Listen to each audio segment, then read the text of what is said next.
Histoire d'en dire plus.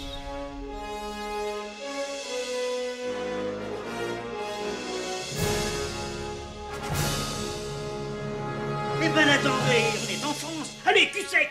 Hop.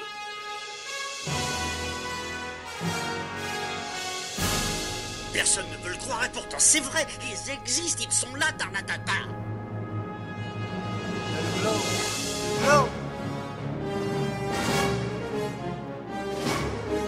Il faut qu'on pète.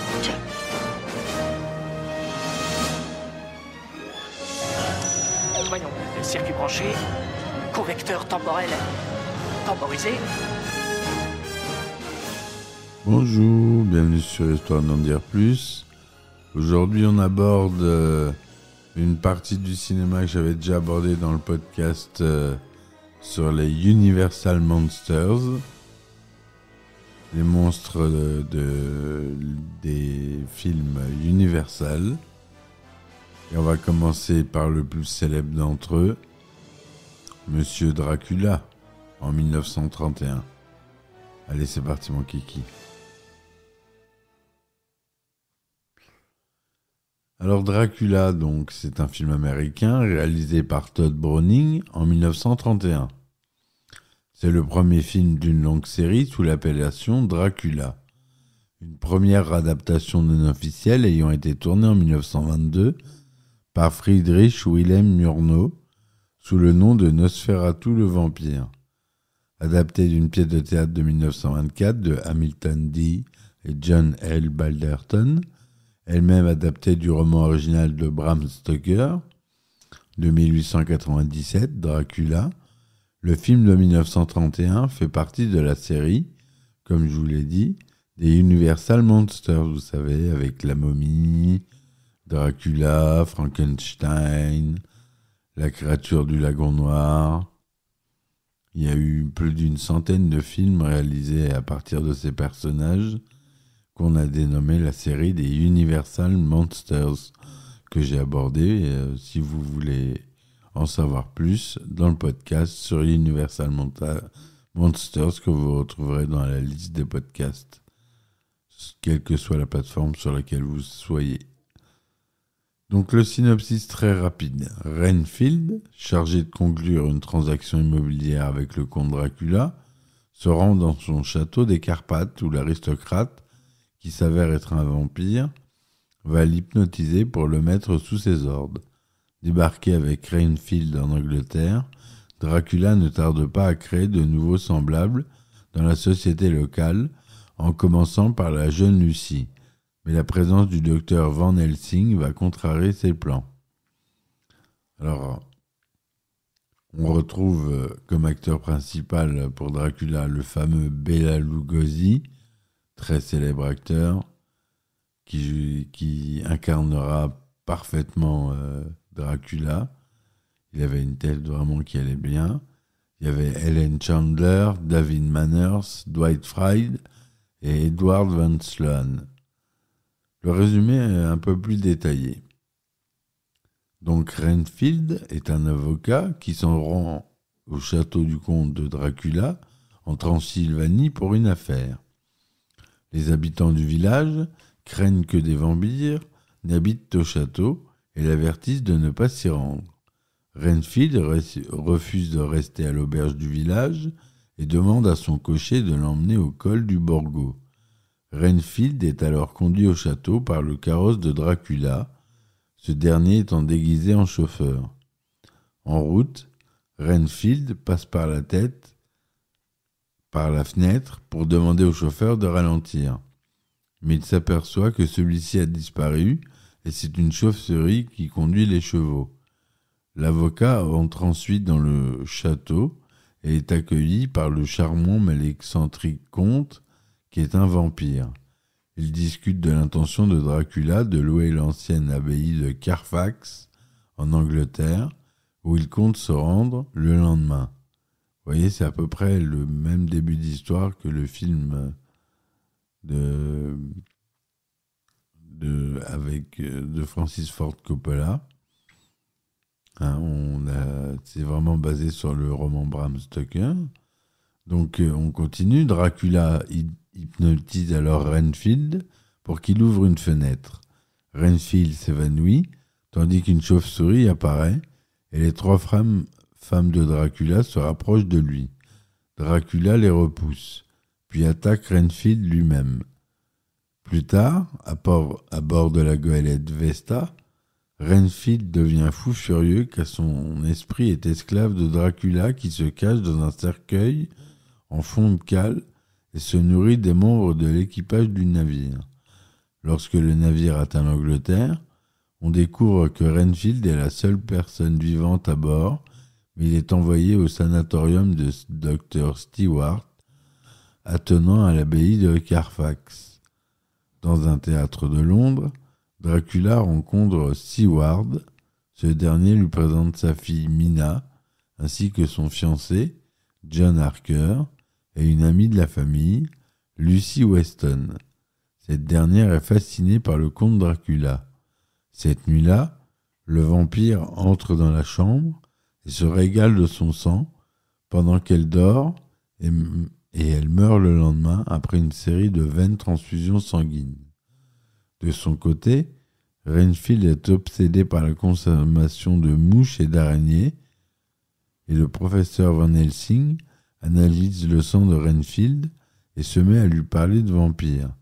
Mais Renfield supplie Seward de le renvoyer, affirmant que ses cris nocturnes risquent de perturber les rêves de Mina.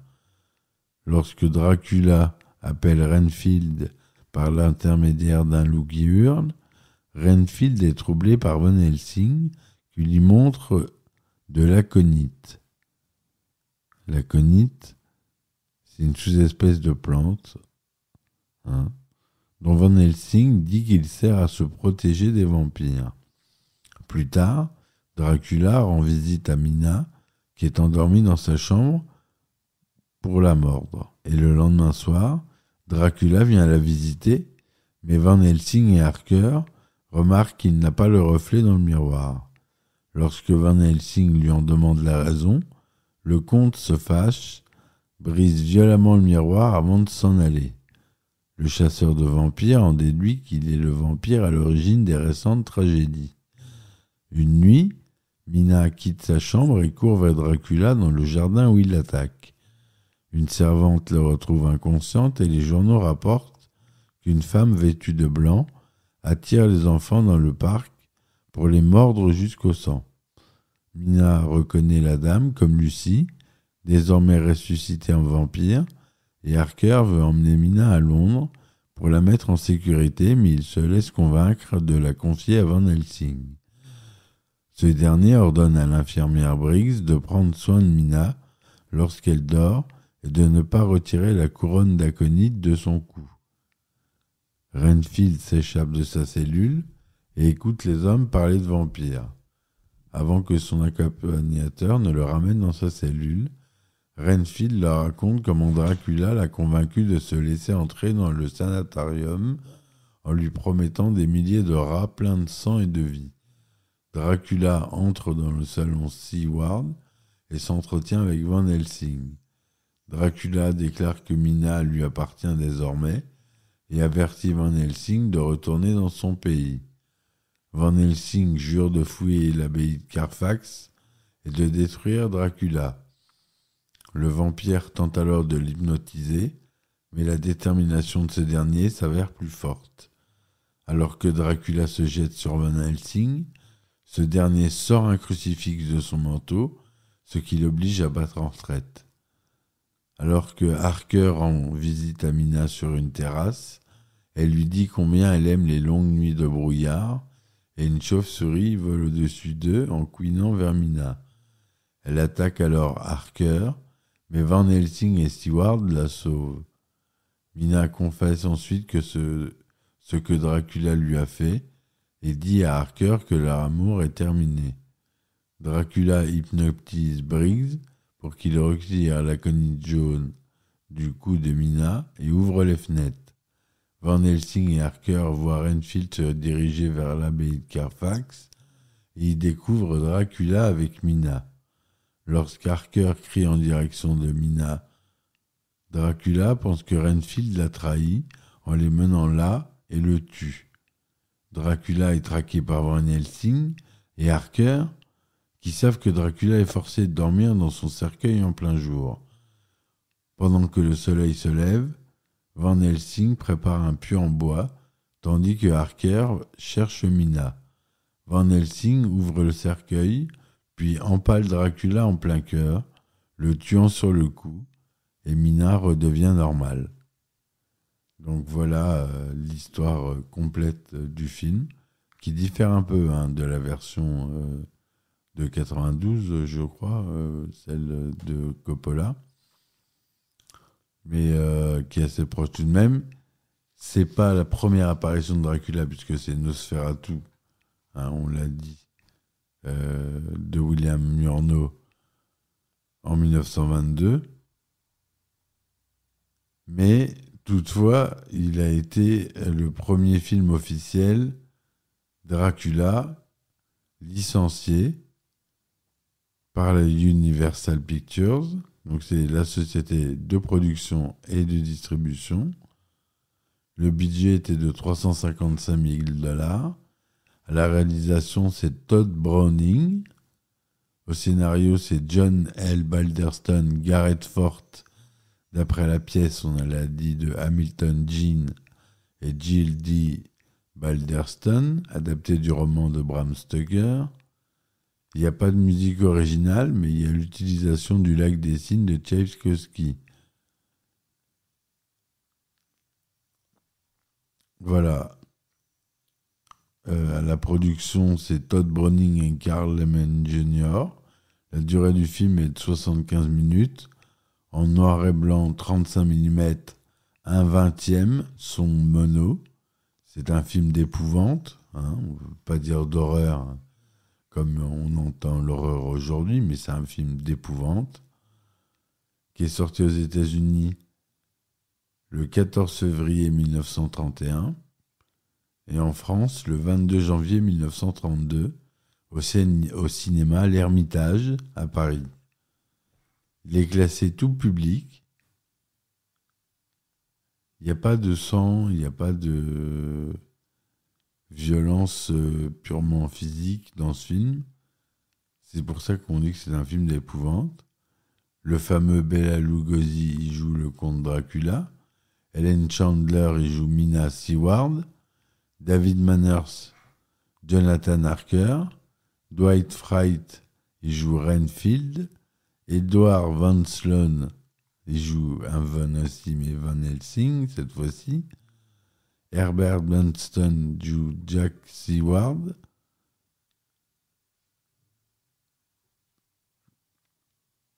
Voilà. Entre 2000 et 2018, Dracula, de 1931, a été sélectionné 8 fois dans diverses catégories et a récompensé 5 récompenses. Office national de préservation du film 2000, prix du registre national du film, le prix Rondeau Hatton Horreur Classique 2006, statuette Rondeau de la meilleure restauration, qui a été faite en 2006. Il y a le prix de la meilleure collection DVD Blu-ray que j'ai, la Universal Classic Monsters Essential Collection. Il y a aussi la collection The Dracula Complete Legacy Collection, que j'ai pas. Celle-ci, par contre, qui est plus dure à trouver. Mais c'est que de la VO.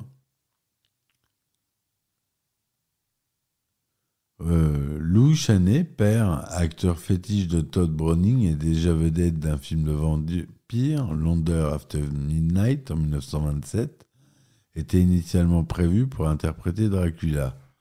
Après sa mort prématurée en 1930, Bela Lugosi, qui triomphait alors au théâtre dans ce même rôle, lui succéda. Lugosi insiste lors du maquillage pour apparaître à son avantage. Son maquillage est maquillé d'un fond de teint vert, l'implantation de ses cheveux est redessinée. Bela Lugosi fut tellement imprégné du rôle qu'il fut enterré avec la cape du vampire à la demande de sa femme. Il incarna un nouveau Dracula au théâtre et jouait des personnages de vampires. Mais paradoxalement, il ne reprendra le rôle de Dracula à l'écran qu'une seule fois, tardivement dans le film parodique Denigo contre Frankenstein en 1948. La version originale du film ne comporte que 2 illustrations musicales, un extrait du Lac des Cygnes pour le générique du début et la fin de l'ouverture des Maîtres chanteurs de Nuremberg pour le concert à la fin duquel Dracula vient dans la loge du docteur Stewart. On ignore si la raison en est la Grande Dépression, une technologie encore balbutiante, ou la volonté du réalisateur de mettre en relief l'accent hongrois de Bela Lugosi. Pour la réédition de Dracula dans la collection Classic Monster en 1988, les studios Universal demandent à Philip Glass une musique originale. Il compose une partition de 85 minutes pour clavier et quatuor à cordes, jouée par Michael Risman et le Kronos Quartet, qui offre un contrepoint sonore à l'image, rempli de clins d'œil au cinéma muet. Le personnage de Renfield est ici partiellement confondu avec celui de Jonathan Harker. Renfield tient au début du film le rôle tenu par Harker dans le roman. Voilà ce qu'on pouvait dire sur ce film qui est le premier d'une longue série de films sur Dracula. J'ai envie de vous mettre juste pour le son la bande-annonce qui est marrante. Le film dure 75 minutes, il est sorti en 1931 et voilà ce que ça donne.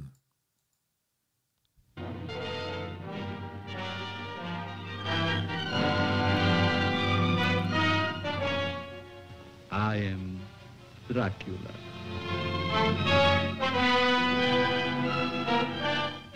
A moment ago, I stumbled upon a most amazing phenomenon. Something so incredible, I mistrust my own judgment. Voilà, donc ce que ça peut donner. Donc je vous conseille de voir ce classique si vous l'avez jamais vu. Ça a vieilli, vous doutez bien, en 1931, ça a vieilli. Mais ça reste un classique à voir. Un classique du genre pour ceux qui aiment la SF, l'horreur. C'est l'origine de tous ces films, ils viennent de là. C'est pour ça que j'en parle dans ce podcast. J'espère qu'il vous aura plu. N'hésitez pas à laisser des commentaires, des likes. Merci de m'avoir écouté. Si vous voulez me supporter sur mes différentes plateformes, il y a les liens dans la description du podcast. Merci encore. Je vous dis à très vite. Et puis ciao ciao. Histoire d'en dire plus.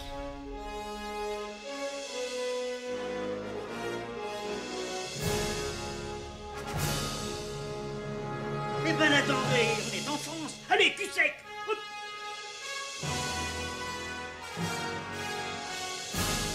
Personne ne veut le croire et pourtant c'est vrai, ils existent, ils sont là, Tarnatata.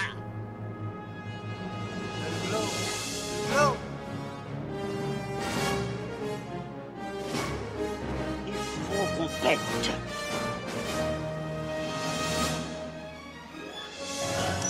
Voyons, circuit branché, convecteur temporel temporisé,